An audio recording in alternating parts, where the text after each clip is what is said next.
하나님의 말씀은 창세기 4장 24절부터 5장 2절까지 말씀입니다. 가인을 위하여는 벌이 7배 1진데 라멕을 위하여는 벌이 77배 1이로다 하였더라. 아담이 다시 자기 아내와 동침하매 그가 아들을 낳아 그의 이름을 셋이라 하였으니 이는 하나님이 내게 가인이 죽인 아벨 대신에 다른 씨를 주셨다 함이며 셋도 아들을 낳고 그의 이름을 에노스라 하였으며 그때에 사람들이 비로소 여호와의 이름을 불렀더라. 이것은 아담의 계보를 적은 책이니라. 하나님이 사람을 창조하실 때에 하나님의 모양대로 지으시되 남자와 여자를 창조하셨고 그들이 창조되던 날에 하나님이 그들에게 복을 주시고 그들의 이름을 사람이라 일컬으셨더라. 아멘. 할렐루야. 오늘도 하나님의 음성 듣기를 주의 이름으로 축원드립니다. 스코틀랜드 교회의 주교였던 로버트 라이튼이 한 말이 있습니다. 세상 사람들은 살아있는 한 소망이 있다고 말을 합니다. 그러나 하나님의 자녀들은 죽어도 소망이 있다고 말을 합니다. 때문에 신자된 우리들은 죽음을 두려워하지 않습니다. 죽음도 두렵지 않고 죽음으로도 빼앗지 못하는 소망과 기쁨을 소유하고 살아가기 때문입니다. 우리가 잘 아는 찬양, 환난과 핍박 중에도 그 찬양의 고백 중에는 옥중에 매인 성도나 양심은 자유 얻었네 우리도 고난받으면 죽어도 영광되도다 라는 고백을 합니다. 우리는 죽어도 영광이 되는 거예요. 죽어도 기쁨이 되는 거예요. 죽는 것이 실패가 아니라 죽는 것이 가장 큰 성공이라는 말씀입니다. 중요한 것은 잘 죽어야 합니다.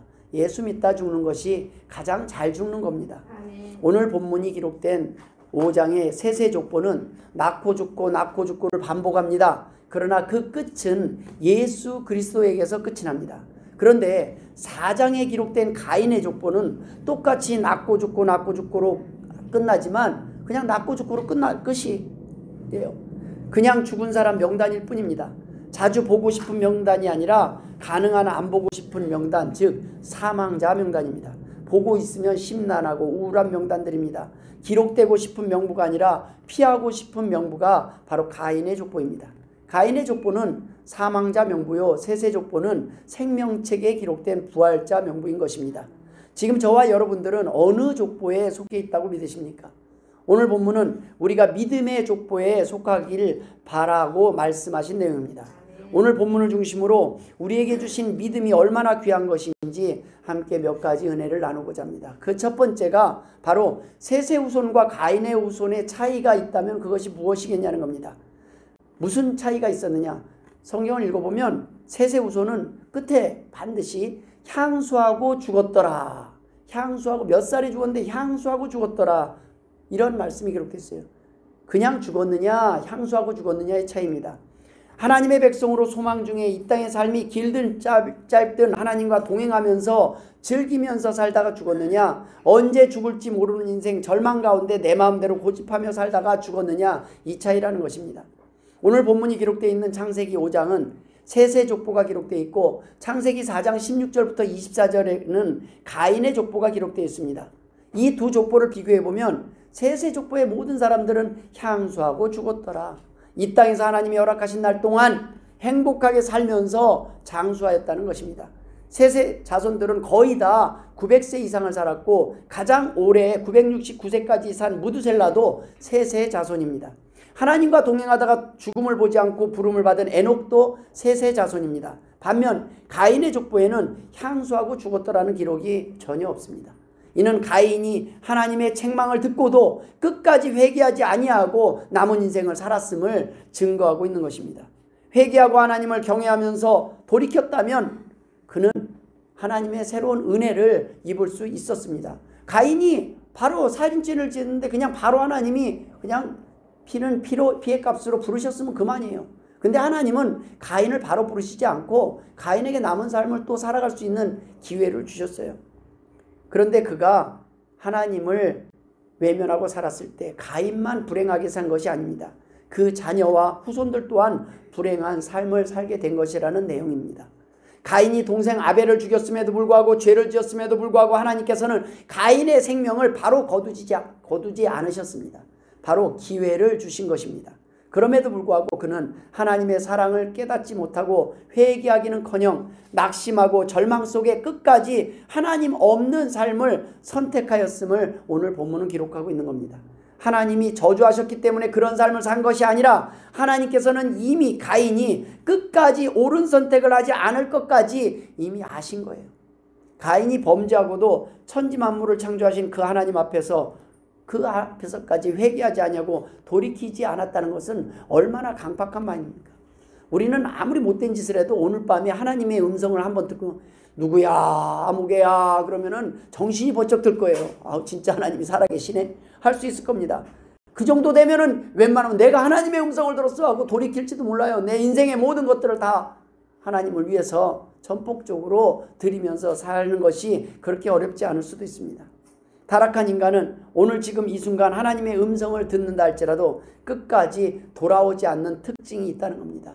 하나님의 음성을 들으면 교회 나올 것 같지만 안 나온다는 거예요. 간절히 기다리던 메시아를 보냈지만 이스라엘 백성들이 어떻게 했습니까? 자신들이 원하는 메시아가 아니라는 이유로 예수 그리스도를 믿기는커녕 십자가의 못을 받고도 끝까지 회개하지 않고 돌아오지 않은 사람들이 바로 어떤 사람입니까? 가인의 후손이라는 거예요. 여러분, 넘어짐도 문제이지만 진짜 문제는 넘어짐이 문제가 아니라 오늘의 넘어짐을 통해서 깨닫지 못하고 돌이키지 아니하면서 끝까지 고집하며 죄악에 머물러 삶으로 인해서 오늘의 넘어짐이 내일의 불행의 씨앗이 되는 것이 진짜 문제입니다. 어제 넘어졌다고 해서 용서하지 않으시고 버리시는 하나님이 아니심을 우리는 알아야 합니다. 그럼에도 불구하고 깨닫지 못하고 오랜 시간 동안 정신 못 차리고 살아가고 있음에도 불구하고 하나님이 당장 심판하십니까? 그렇지 않아요. 기다리셔요. 근데 그 기다리시는 하나님의 사랑을 끝까지 기만하고 점점점 죄짓기에 돌아오지 않는 것에 담대해지는 사람이 있다는 겁니다. 내 마음대로 살아도 당장 심판도 없고 죄를 지어도 별일이 없으니 점점 죄짓기를 두려워하지 않는 삶을 살아가고 있다면 그는 가인의 후손처럼 나뿐 아니라 내 후손까지 불신의 삶, 불행한 삶을 물려주는 불신앙의 조상이 될 수 있다는 것입니다. 나 하나로 끝나지 않는 벌이라는 거예요. 후손까지 계속되는 더 큰 저주가 어디에서 시작됩니까? 바로 끝까지 돌이키지 않고 하나님의 말씀에 순종하지 않고 살아가는 나에게서 시작될 수 있다는 겁니다. 같은 믿음의 부모 밑에서도 아벨과 셋은 믿음의 길을, 가인은 불신의 길을 선택하였습니다. 야국가에서도 마찬가지입니다. 믿음의 부모 아래서 한 사람은 불신의 길을 선택한 자녀가 나올 수 있는데 하물며 불신앙의 삶을 살아간 부모를 보면서 자란 자녀들이 믿음의 삶을 선택하는 것이 얼마나 힘들겠습니까? 부모는 믿지 않고 돌아가셨는데 나만 예수 믿고 천국 가는 것이 불효처럼 생각할 수 있겠다고, 그래서 나는 그냥 같이 지옥 갈란다고, 나는 하나님을 믿지 않는다고 라고 핑계할 수도 있겠지만 실상은 내 마음대로 살고 싶은데 그 핑계와 명분을 죽은 부모에게서 찾을 수 있다는 거예요. 자녀들 또한 불신앙의 삶을 살아가기 쉬운 환경 속에다가 우리가 던져놓고 나가는 거예요. 그래서 마지막 죽는 순간이라도 회개하고 내가 미안해 내가 잘못 생각했어. 난 지금이라도 얘기하니까 너네들도 정신 차리고 천국에서 만나자 이러고 죽어야 된다는 거예요. 마지막에 하나님이 1분의 기회를 주면 하나님 사랑합니다 아멘 하든지, 그래도 안 되면 아멘, 그 고백을 하고 반드시 천국에 가시길 주의 이름으로 축원드립니다. 가인의 후손은 나만 범죄하고 끝나는 삶이 아닙니다. 자신만 죽는 삶이 아니라 자기 자손까지 타인까지 죽게 하는 삶을 물려주기에 속히 돌아오라는 것입니다. 우리가 살면서 이런 말을 써요. 죽여버린다 또는 죽고 싶다. 죽고 싶다도 나를 죽이고 싶다라는 말이에요. 그 말을 사용하고 있다면 우리는 여전히 위험한 곳에 벼랑 끝에 있는 것입니다. 속히 안전한 곳으로 돌아와야 합니다. 우리가 가인의 길을 가고 있을 수 있기 때문입니다. 우리가 범죄하였음에도 불구하고 아직 심판을 경험하지 못하고 죽지 않는 것은 내가 강한 것이 아니라 하나님의 자비하심과 인자하심이 영원하시기 때문입니다. 그럼에도 불구하고 회개의 기회를 주신 하나님의 사랑과 자비하심을 외면하고 끝까지 내 고집대로 영 죽을 길을 선택하는 사람들이 이 땅에는 많이 있습니다. 바로 가인의 길을 선택하고 있는 사람들입니다. 그 길은 여전히 강해 보이고 달콤합니다. 창세기 3장에 보면 뱀이 여자에게 와서 너희가 결코 죽지 아니하리라. 너희가 그것을 먹는 날에는 너희 눈이 밝아져 하나님과 같이 되어 선악을 알 줄 하나님이 아심이니라. 이렇게 유혹을 합니다. 사단의 유혹처럼 내가 하나님처럼 될 것이라는 그 말이 좋아서 내 마음대로 사는 삶을 선택한 사람들이 가인의 후손들입니다. 가인의 길을 선택한 사람들의 결국은 그 끝이 안 좋다는 것입니다. 부모가 모두 다 믿음의 삶을 살아도 자녀 중에 가인의 삶을 선택하는 자녀들이 나올 수 있는데, 부모가 불신의 삶을 사는 모습을 보고 자란 자녀들이 어떻겠습니까? 그 자녀들이 믿음의 길을 선택하기가 쉽지 않을 것입니다. 왜냐하면 자신의 불신앙의 삶을 선택하는 명분을 그 부모에게서 찾기 때문입니다. 자녀들도 자신의 부모의 삶을 보며 부모의 삶과 가치관을 따라 살아가기 쉽기 때문입니다.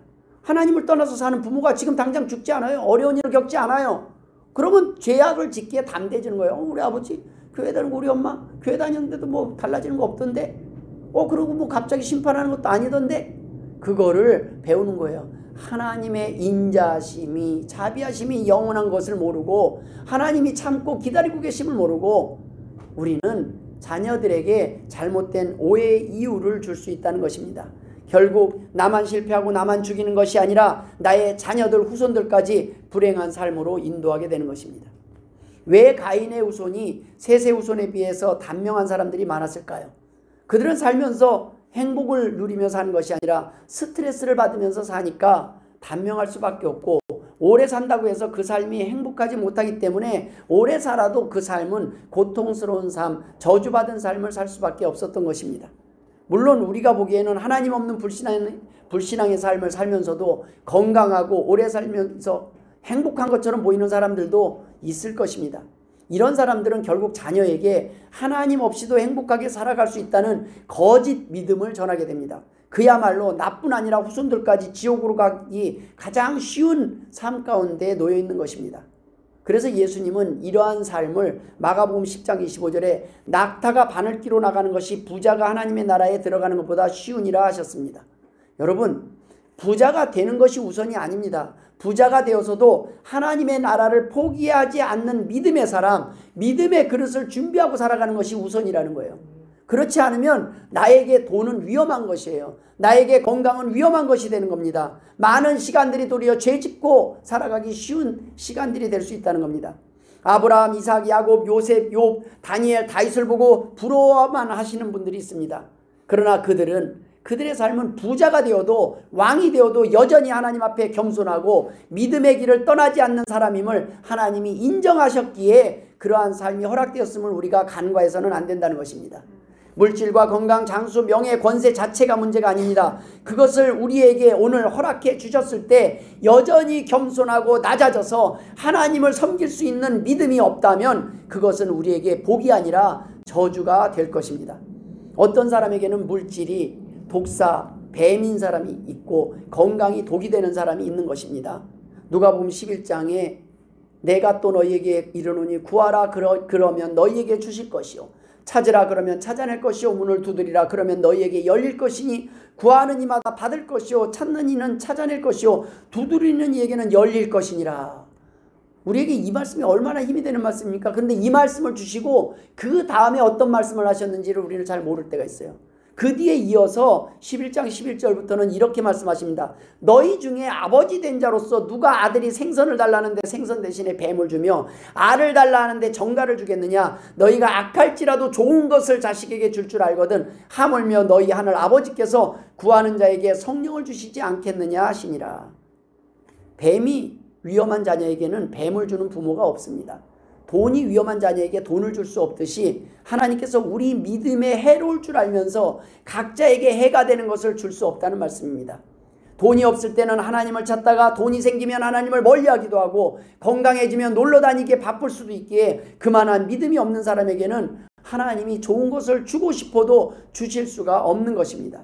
반면 우리의 믿음이 준비되고 겸손하며 무엇보다도 하나님을 우선으로 살아간다면 그 하나님을 향한 중심이 바로 서 있다면 어찌 우리의 삶에 약이 되고 힘이 되는 좋은 것들을 구하는데 하나님께서 주시지 않겠느냐는 말씀입니다. 더욱이 우리가 믿음을 구한다면 하나님은 당장이라도 주신다는 것입니다. 그래서 주님은 병을 고치러 온 사람들에게 능력을 구하러 온 사람들에게 먼저 믿음을 요구하신 것입니다. 마가복음 9장 22절에는 예수께서 따라 안심하라 내 믿음이 너를 구원하였다 하시니 여자가 그 즉시 구원을 받으니라. 마태복음 15장 28절에는 여자여 내 믿음이 크도다 내 소원대로 되리라 하시니 그때로부터 그의 딸이 나으니라. 항상 믿음이 먼저 준비돼야 기적이 일어난다는 말씀입니다. 예수님은 내가 고쳐주겠다가 아니라 너의 믿음이 능력을 보게 될 것이라는 거예요. 우리는 예수님께만 기대요. 자기는 믿음도 없고 준비도 안 하고. 그러나 나의 믿음이 준비되었을 때 하나님은 나의 믿음이 감당할 수 있을 만큼 복도 허락하실 것이라는 것입니다. 마가복음 5장 34절에는 딸아 내 믿음이 너를 구원하였으니 평안히 가라 내 병에서 놓여 건강할지어다. 마가복음 10장 52절에는 가라 내 믿음이 너를 구원하였느니라 하시니 그가 곧 보게 되어 예수를 길에서 따르니라. 여러분 믿음을 달라고 우리는 기도해야 합니다. 하나님께서 우리에게 주신 그 믿음을 통하여 우리의 삶이 저주의 삶에서 축복의 삶으로 변할 줄 믿으시길 주의 이름으로 축원드립니다. 셋의 후손과 가인의 후손의 삶의 차이는 믿음의 차이였습니다. 바로 오늘 본문을 통해 나눌 두 번째 은혜가 바로 이것입니다. 먼저 우리는 믿음의 조상이 되어야 한다는 것입니다. 믿음이 먼저입니다. 물질의 풍요가 솔로몬의 믿음을 키우기는커녕 어떻게 됐습니까? 도리어 가지고 있던 믿음마저 흔들리고 그는 범죄하는 이유가 되었습니다. 여러분 가난해야 병들어야 하나님 앞에 나오는 연약한 믿음이 아니라 아무리 큰 돈과 권세를 주셔도 하나님 앞에서 겸손한 사람, 하나님이 인정한 믿음의 부자가 되시길 주님의 이름으로 축원합니다. 돈이 많은 사람, 장수한 사람이 복을 받는 사람이 아닙니다. 돈이 있어도 없어도 겸손한 사람, 단명을 하든 장수를 하든 흔들리지 않는 믿음을 소유한 사람이 이미 복받은 사람임을 믿으실 주의 이름으로 축원드립니다. 분명히 가인의 후손들 중에서도 900세 이상 사는 사람들이 있었을 것입니다. 그런데 그 사람들을 성경에 기록하지 않은 이유가 무엇일까요? 하나님이 없는 장수, 부요함의 끝은 결국 멸망이요 저주받은 삶이라 언급할 가치가 없기 때문입니다. 이 땅에 잠시 잠깐의 쾌락과 영원한 생명을 바꾼 사람들의 삶은 결국 가치가 없는 거예요. 죽어서 흙이 되는 걸로 끝나는 거예요. 오늘 본문의 아담의 계보를 살펴보면 분명 아담의 자손을 기록하고 있는데 가인이 기록되어 있지 않습니다. 가인이 아담의 아들이잖아요. 그런데 기록되어 있잖아요. 바로 믿음의 자손, 믿음의 조상들만 기록하는 족보에 없는 것입니다. 육신으로는 아담의 혈통이 맞지만 믿음의 혈통으로는 인정받지 못한 것입니다. 주님께서도 이렇게 말씀하셨습니다. 누가복음 3장 8절에 그러므로 회개에 합당한 열매를 맺고 속으로 아브라함이 우리 조상이라 말하지 말라. 내가 너희에게 이르노니 하나님이 능히 이 돌들로도 아브라함의 자손이 되게 하시리라. 무슨 말씀입니까? 육신의 혈통이 중요한 것이 아니라는 겁니다. 우리 아버지가 목사입니다. 장로입니다. 나 좀 천국 가면 안 됩니까? 이거 중요하지 않다는 겁니다.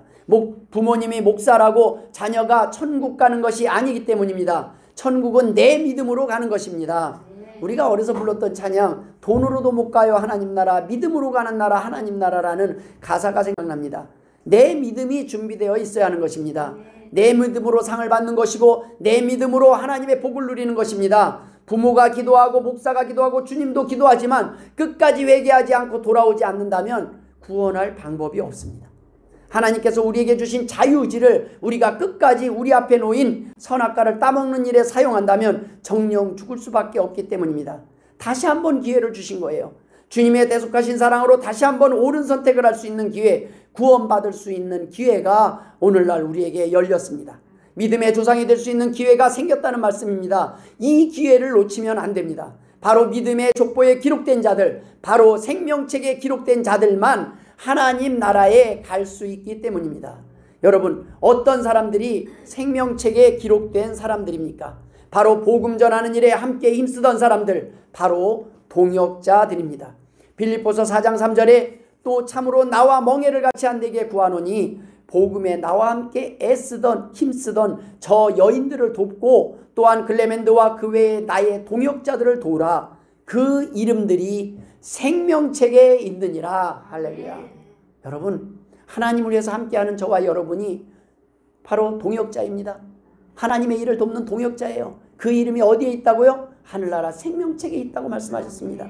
어떠한 유혹과 고난 속에서도 끝까지 믿음을 포기하지 않고 승리한 사람들이라는 말씀입니다. 계시록 3장 5절에는 이기는 자는 이와 같이 흰옷을 입을 것이요 내가 그 이름을 생명책에서 결코 지우지 아니하고 그 이름을 내 아버지 앞과 그의 천사들 앞에서 시인하리라. 사단에게 사단이 원하는 일에 굴복하지 않고 경배하지 않은 사람들이 생명책에 기록된다는 말씀입니다. 계시록 13장 8절에 죽임을 당한 어린 양의 생명책에 창세 이후로 이름이 기록되지 못하고 이 땅에 사는 자들은 다 그 짐승에게 경배하리라. 생명책에 기록되지 않는 사람들은요 다 지금 사단에게 경배하면서 사단이 원하는 삶, 사단이 원하는 행동들을 하면서 살아가는 사람들입니다. 계시록 17장 8절에는 내가 본 짐승은 전에 있었다가 지금은 없으나 장차 무적행으로부터 올라와 멸망으로 들어갈 자니 땅에 사는 자들로서 창세 이후로 그 이름이 생명책에 기록되지 못한 자들이 이전에 있었다가 지금은 없으나 장차 나올 짐승을 보고 놀랍게 여기리라. 이런 말씀들이 성경의 곳곳에 이미 기록되어 있습니다. 우리가 성경을 아직 다 읽지 못해서 다 알지 못해서 지금 한 부분만 알고 한 귀퉁이만 알고 지금 살아가고 있습니다. 이 땅의 가치관과 이 땅의 삶만을 위해서 살지 않고 천국 백성답게 산 사람들이 생명책에 기록된다는 말씀입니다. 계시록 20장 12절에 또 내가 보니 죽은 자들이 큰 자나 작은 자나 그 보좌 앞에 서 있는데 책들이 펴 있고 또 다른 책이 펴졌으니 곧 생명책이라. 죽은 자들이 자기 행위를 따라 책들에 기록된 대로 심판을 받으니 20장 15절에는 누구든지 생명책에 기록되지 못한 자는 불못에 던져지더라. 여러분 두렵고 떨림으로 우리는 하나님 앞에 나오고 또 그 두려움만큼 하나님 앞에 감사함으로 찬양할 수 있는 것입니다. 믿음의 족보, 세세 족보는 결국 예수 그리스도에게로 이어집니다. 영생의 길로 이어지는 족보라는 것입니다. 사람들의 족보는 대단해 보여도 결국은 낳고 죽는 것을 기록할 뿐입니다. 그래서 어떻게 되었는데요? 물어보면 결국 죽었다는 거예요. 왕도 우리 조상 중에 누구 있어? 그래서 어떻게 됐는데요? 죽었어요. 결국 끝은 망했다는 거예요. 소망 없는 죽음이 그들의 삶의 끝이었다는 겁니다. 결국 다 망했다는 거예요. 끝이 좋은 사람들이 없었다는 겁니다. 아니 모든 사람들이 그 이후에 그 자손들은 가인의 후손들은 결국은 죽는 걸로 끝난다는 거예요. 다시 살아날 수 없는 부활을 믿지 않고 살았으니 어떻게 부활할 수가 있겠습니까? 그냥 죽는 걸로 흙으로 끝나는 거예요. 낳고 죽었다가 끝나는 삶은 이 땅의 풀과 같이 짐승과 다를 바 없이 살다 갔다는 것입니다. 만물의 영장 사람다운 삶을 살지 못하고 사라지는 삶을 선택했다는 것입니다. 때문에 우리는 믿음의 후손이 되어야 되고 또한 믿음의 조상이 되어야 합니다. 여러분 다시 한번 이 시간 우리 자신을 돌아보시기 바랍니다. 나는 셋의 후손으로 살 것인가? 아니면 가인의 후손으로 살 것인가?